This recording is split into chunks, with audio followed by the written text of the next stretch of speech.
Welcome to 929 TV. నేను ప్రియాంక. బులెటిన్లో details చూద్దాం. బీసీ రిజర్వేషన్లపై హైకోర్టులో వాదనలు కొనసాగుతున్నాయి.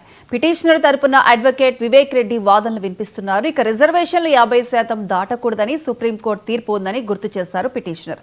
4 అంశాల ఆధారంగా జీవో 9ను ఛాలెంజ్ చేస్తున్నామని, వన్ మ్యాన్ కమిషన్ నివేదికను బహిర్గతం చేయలేదని అన్నారు. ట్రిపుల్ టెస్ట్ లేకుండానే 50% రిజర్వేషన్లు మించకూడదని, ఎలక్షన్ నోటిఫికేషన్ ఇవ్వద్దని సుప్రీం తీర్పు ఇచ్చిందని అన్నారు. అసెంబ్లీలో రిజర్వేషన్ బిల్లు ఎప్పుడు పాస్ అయిందని న్యాయమూర్తి అడగ్గా ఆగస్టు 31న 2 సభల్లో బిల్లు పాస్ అయిందని సమాధానమిచ్చారు అడ్వకేట్. గవర్నర్ దగ్గర బిల్లు పెండింగ్లో ఉందా అని హైకోర్టు ప్రశ్నించగా బిల్లు ఇంకా చట్టంగా మారలేదన్నారు పిటిషనర్.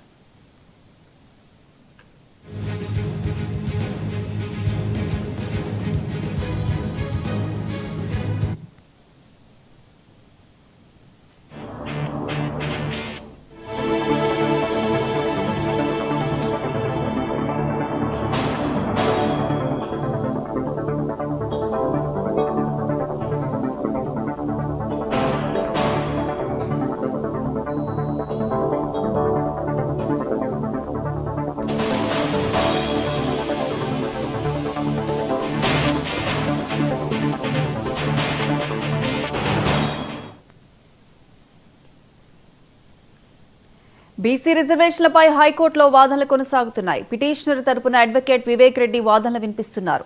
రిజర్వేషన్లు 50% దాటకూడదని సుప్రీంకోర్టు తీర్పు ఉందని గుర్తు చేశారు పిటిషనర్.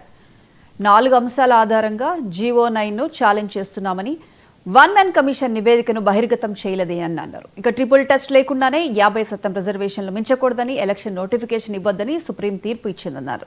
ఇక దీనికి సంబంధించి పూర్తి అప్డేట్స్ మా ప్రతినిధి శ్రీనివాస్ ఫోన్ లైన్లో అందిస్తారు. శ్రీనివాస్.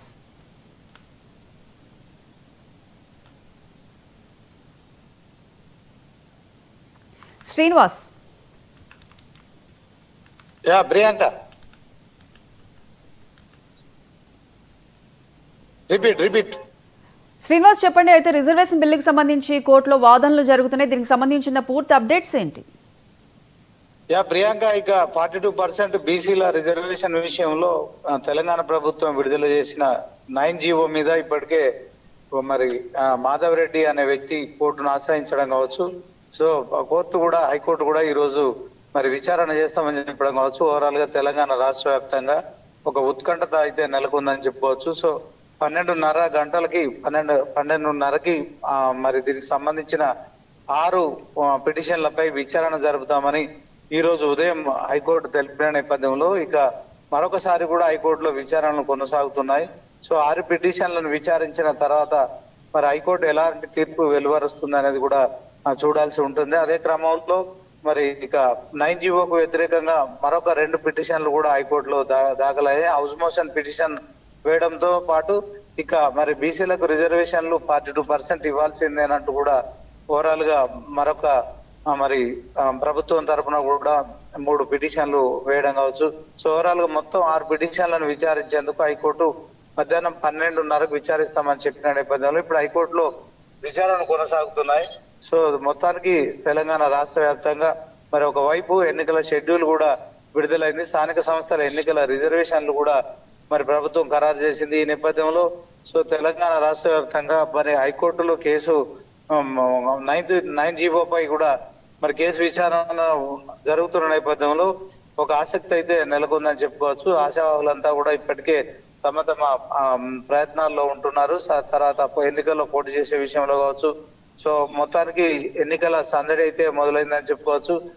ఒకవైపు జూబ్లీహిల్స్ ఉప ఎన్నికకు సంబంధించిన షెడ్యూల్ కూడా విడుదల కావడంతో సో మొత్తానికి హైదరాబాద్ తో పాటు తెలంగాణ రాష్ట్ర వ్యాప్తంగా ఎన్నికల కోడ్ ఉంది.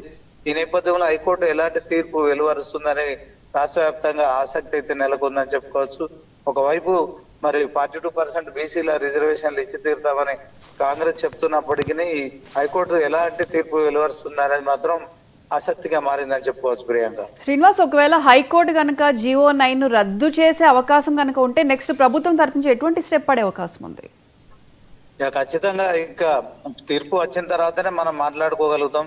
ప్రభుత్వం ఏం చేస్తుంది అనేది మనం ఇప్పుడు ఊహించలేం. మరి పాత రిజర్వేషన్ల ప్రకారం ఎన్నికలకు వెళ్తారా, ఈ అంశంలో ఇక మరి ఎలాంటి స్టెప్ తీసుకుంటారు?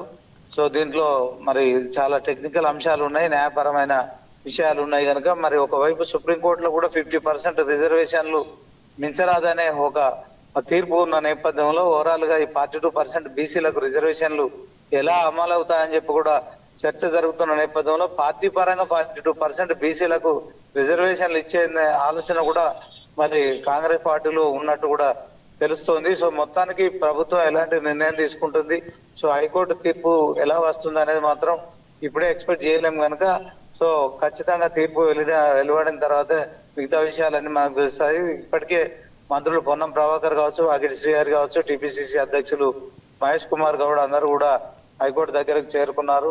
సో మొత్తానికి హైకోర్టు ఇచ్చే తీర్పుపై మాత్రం అందరూ ఆసక్తిగా ఎదురు చూస్తున్నారు. రాష్ట్ర వ్యాప్తంగా కూడా స్థానిక సంస్థల ఎన్నికలపై కూడా ఉత్కంఠ కొనసాగుతున్న నేపథ్యంలో ఇక మరి ఆ తీర్పు వెలువడిన తర్వాత ప్రభుత్వం ఎలాంటి నిర్ణయం తీసుకుంటుంది, సో హైకోర్టులో తీర్పు అనుకూలంగా వస్తే ఎన్నికలు నిర్వహించే అవకాశం ఉంటుంది. లేని పక్షంలో ఇక ఇదే అంశంలో మరి కొంతమంది ఎవరైతే ఉన్నారో రెడ్డి జాగృతి కావచ్చు, తర్వాత మరికొందరు కూడా మరి ఈ యొక్క 9 జీవోను వ్యతిరేకిస్తూ పిటిషన్ దాఖలు చేసిన వారు మరి సుప్రీంకోర్టుకు వెళ్తారా, ఈ క్రమంలో ఏం జరుగుతుంది అనేది కూడా చెప్పలేని పరిస్థితి అయితే నెలకొంది. మొత్తానికైతే ఒక అయోమయం, ఒక కన్ఫ్యూజన్ అయితే కొనసాగుతున్న నేపథ్యంలో ప్రభుత్వం ఎలా ముందుకెళ్తుంది, మరి 42% బీసీలకు రిజర్వేషన్లు ఖచ్చితంగా ఇచ్చి తీరుతామని మరి పదే పదే చెప్తున్న నేపథ్యంలో ఎలా ఉంటుంది అనేది మాత్రం మరి వేచి చూడాల్సి ఉంటుంది. Priya. Right Srinivas, thank you.